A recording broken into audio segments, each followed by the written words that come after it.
की रानी। एक थी रानी। क्योंकि राजा की मौत एक हादसे में हो गई थी, रानी को ही राज्य संभालना पड़ रहा था। रानी का नाम था रानी रश्मिवती। रानी ईमानदार थी और प्रजा की सेवा में लगी रहती थी। एक दिन उसके दरबार में 3 नौजवान आए, रमेश, सुरेश और दिनेश। कहो, क्या सहायता कर सकती हूँ मैं तुम्हारी? हम आपके दरबार में काम करना चाहते हैं ताकि जनता की सेवा कर सके। लेकिन अभी तो तुम्हारी उम्र बहुत छोटी है।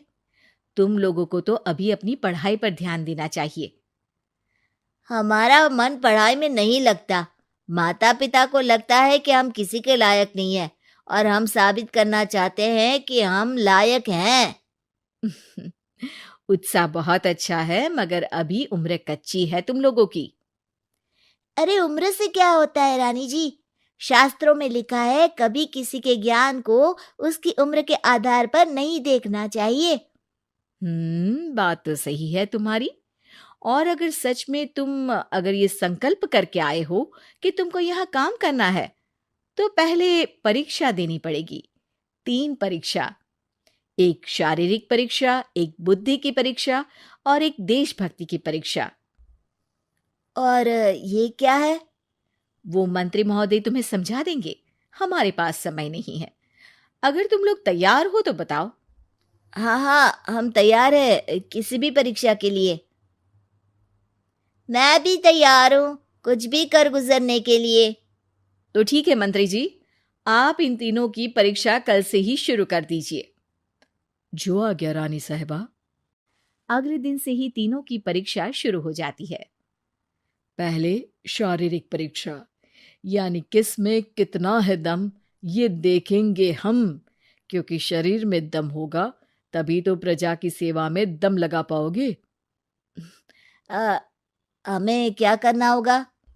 वो पेड़ दिख रहा है, जो सबसे पहले चढ़ेगा उस पे दरबार में नौकरी पाने के अवसर उसी के बढ़ जाएंगे। मैं चढ़ता हूँ। अरे रुको रुको, गिनती गिनने दो। 1, 2, 3। 3 की गिनती के बाद रमेश और सुरेश भागकर पेड़ के पास गए, मगर दिनेश आराम से पेड़ के पास गया। जैसे ही रमेश और सुरेश आधे पेड़ तक चढ़ गए, दिनेश ने उन दोनों की टांग पकड़ के उन्हें नीचे गिरा दिया और खुद पेड़ पर चढ़ गया। दिनेश की जीत हुई। अरे लेकिन इसने बेईमानी की। बेईमानी नहीं की, बुद्धि लगाई। शरीर के दम के साथ दिमाग में भी दम होना चाहिए। क्यों मंत्री जी? हाँ हाँ, बात तो तुम्हारी सही है, लेकिन बात अगर बुद्धि की है तो बुद्धि की असली परीक्षा हम कल लेंगे। शाम को जाकर मंत्री रानी को सब बता देते हैं। यानी दिनेश उन सब में ज्यादा होशियार है। जी रानी साहिबा। अगले दिन तीनों की बौद्धिक परीक्षा का समय होता है। आज हमें क्या करना है मंत्री जी? थोड़ा सब्र करो, कल जल्दबाजी में ही हारे थे तुम। सही कह रहे हैं मंत्री जी। अरे तू क्यों ज्यादा बोल रहा है? तू भी तो हारा था ना कल। ए दिनेश, ज्यादा होशियार मत बन। अरे अरे अरे, लड़ो मत। आज की परीक्षा पर ध्यान दो। आज की बौद्धिक परीक्षा में ये कुछ बोरे हैं, कुछ में नमक है और कुछ में रुई। जिसको जो ले जाना है उठा लो। देखते हैं कि कौन जल्दी से कोई भी एक बोरा नदी के उस पार लेकर जाता है। समय शुरू होता है अब। तीनों बोरों की तरफ बढ़ते हैं। सुरेश, नमक की बोरी भारी है, ले जाने में मुश्किल होगी। हाँ हाँ, सही कह रहा है, रुई हल्की है, हम दोनों रुई लेकर चलते हैं। अरे भाई, मैं तो नमक लेकर जाऊंगा। रमेश और सुरेश ये सोचकर हंसते हैं कि आज तो दिनेश हार ही जाएगा। दौड़ शुरू होती है। 1, 2, 3। तीनों नदी की तरफ भागते हैं। रुई में वजन कम होने के कारण रमेश और सुरेश आगे निकल जाते हैं और दिनेश थोड़ा पीछे। पर जैसे ही वो सब नदी में जाते हैं, दिनेश की बोरी का नमक गलने लगता है और वजन कम हो जाता है, जबकि रमेश और सुरेश की रुई में पानी भर जाता है और बोरी का वजन बढ़ जाता है।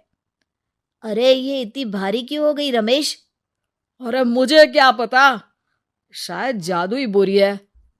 अरे लगता है कि हम बेवकूफ बन गए। बने नहीं हो, तुम हो ही बेवकूफ। इतना तो पता होना चाहिए कि पानी में नमक गल जाएगा। दिनेश का पूरा नमक गल जाता है और बोरी खाली हो जाती है। वो जल्दी से रेस पूरी कर लेता है। इस परीक्षा के विजेता भी दिनेश ही है। उसने दिमाग लगाकर दिखा दिया कि वो बौद्धिक परीक्षा में भी रमेश और सुरेश से आगे है। अब कल तुम्हारी देशभक्ति की परीक्षा होगी, जो स्वयं रानी मां लेंगी। रात को फिर मंत्री रानी के पास जाकर बता देते हैं कि आज की परीक्षा में कैसे दिनेश ने अक्लमंदी दिखाई और बौद्धिक परीक्षा में भी उसी की जीत हुई। अरे वाह, दिनेश तो हमारे बहुत काम आ सकता है। हम उत्साहित हैं कल की परीक्षा के लिए। वो तो ठीक है रानी साहिबा, लेकिन हमने सुना है कि पड़ोसी राज्य का राजा आकाशदीप हमारे राज्य की सीमा में घुसपैठ कर रहा है। ये तो चिंता की बात है। हमें जल्द ही कुछ करना चाहिए।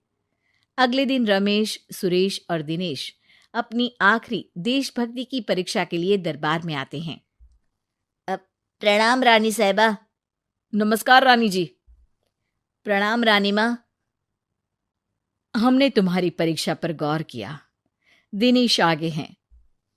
हम तुम तीनों में से किसी दो को ही दरबार में काम दे सकते हैं। किसी एक को आज जाना होगा। तो देशभक्ति की परीक्षा के लिए तैयार हो? पूरी तरह से। मैं तीनों से एक ही सवाल करूंगी। जिसका जवाब सबसे सही लगेगा उसे तो नौकरी मिल ही जाएगी। फिर दूसरे सबसे सही जवाब देने वाले को भी काम मिलेगा। आप लोगों का समय शुरू होता है अब। ज्यादा सोचने का समय नहीं होगा। जो मन में पहली बात आए उसका जवाब दे। तो सवाल यह है कि तुम इस मिट्टी के लिए क्या कर सकते हो?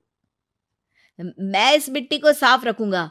यहाँ के लोगों के भोजन की कमी को मैं पूरी करूंगा। मैं यहाँ के लोगों को गले लगा लगा के उनको खुशी दूंगा रानी माँ, और गरीबों के लिए घर बनवाऊंगा। मैं इस मिट्टी के लिए किसी की जान भी ले सकता हूँ रानी माँ। मंत्री, दिनेश को एक तलवार दो। जी रानी जी। दिनेश, पड़ोसी राज आकाशदीप की जान तुम्हारे हाथ में है। जाओ, अपना काम पूरा करो। आज रात को तुम उस पर हमला करोगे जब वो सो रहा होगा। दिनेश वहां से चला जाता है। रानी मां, ये आपने क्या किया? अभी किया नहीं है मंत्री जी। आप आकाशदीप को संदेशा भिजवाओ कि पड़ोसी देश का एक कातिल रात को उन पे हमला करेगा और दिनेश को पकड़वा दो। अरे, ये आप क्या कह रही हैं? और क्यों कर रही हैं आप ऐसा? राजा को लगेगा कि हमने उसकी मदद की, उसकी जान बचाकर। वो हमारे राज्य का पीछा छोड़ देगा और हमारा एहसानमंद हो जाएगा। और दिनेश का क्या होगा? इस राज्य को दिनेश जैसे शातिर और लड़ाकू लोगों से ज्यादा जरूरत है, ऐसे लोगों की जो लोगों को खाना खिलाने की और खुश करने की बात करे। और ये गुण सुरेश और रमेश में है। इन्हें नौकरी दे दो। दिनेश बहुत चतुराई से नौकरी हड़पना चाहता था, जिसके लिए उसने रमेश और सुरेश जैसे दोस्तों का भी नुकसान किया। पर रानी ज्यादा चतुर निकली। उसने एक तीर से दो निशाने लगाए। दिनेश जैसे खूंखार युवक को राज्य से बाहर करवा दिया और पड़ोसी राजा आकाशदीप को अपना एहसानमंद कर लिया। पूरा दरबार रानी की जय जयकार कर रहा था।